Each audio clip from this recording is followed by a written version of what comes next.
വരയ്ക്കാൻ ഒട്ടും അറിയാത്ത ആൾക്കാർക്ക് പോലും നല്ലൊരു എഫക്റ്റീവ് റിസൾട്ട് കിട്ടുന്ന ഒരു ഇല്യൂഷൻ ആർട്ടിൻ്റെ ട്യൂട്ടോറിയലാണിത്. ആദ്യം തന്നെ ഒരു വൈറ്റ് പേപ്പറിലേക്ക് നിങ്ങളെ കൊണ്ട് പറ്റുന്ന രീതിയിൽ ഇതേപോലെ ഒരു ലൈൻ ഇട്ട് കൊടുക്കുക.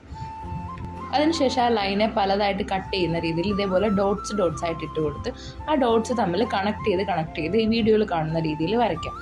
ആർട്ട് റീൽസ് ഇടുന്ന സമയത്ത് പലരും എൻ്റെ അടുത്ത് ചോദിച്ചിട്ടുള്ളതാണ് എങ്ങനെയാണ് വരയ്ക്കാൻ പഠിക്കുന്നത്, വരയ്ക്കാൻ വേണ്ടിയിട്ട് എന്താ ചെയ്യുക, അതിൻ്റെ ട്യൂട്ടോറിയൽസ് ഇടുമോ എന്നുള്ളത്. പ്രത്യേകിച്ച് കുഞ്ഞു കുട്ടികളാണ് എൻ്റെ അടുത്ത് മെസ്സേജ് അയച്ച് വീഡിയോയുടെ ട്യൂട്ടോറിയൽസ് ചോദിക്കുന്നത്. അപ്പോൾ അങ്ങനെയുള്ളവർക്ക് വേണ്ടിയിട്ട് അങ്ങനെയുള്ളവർക്ക് ട്രൈ ചെയ്യാൻ പറ്റുന്ന ഒരു എഫക്റ്റീവായിട്ടുള്ള ഒരു ആർട്ട് വർക്കാണിത്. വീഡിയോയിൽ കാണുന്ന പോലെ നിങ്ങൾ ഇതേ സെയിം പ്രോസസ്സ് തന്നെ കണ്ടിന്യൂ ചെയ്യുക.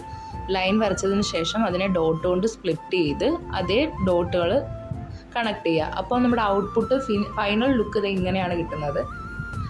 ഒരു ചെറിയ 3D ഔട്ട്പുട്ടോട് ഒരു 3D ടച്ചോട് കൂടിയിട്ടുള്ള ഒരു ഇല്യൂഷൻ ആർട്ടാണിത്. അപ്പോൾ വരയ്ക്കാൻ താല്പര്യമുള്ളവർ ഇതൊന്ന് ട്രൈ ചെയ്യുക.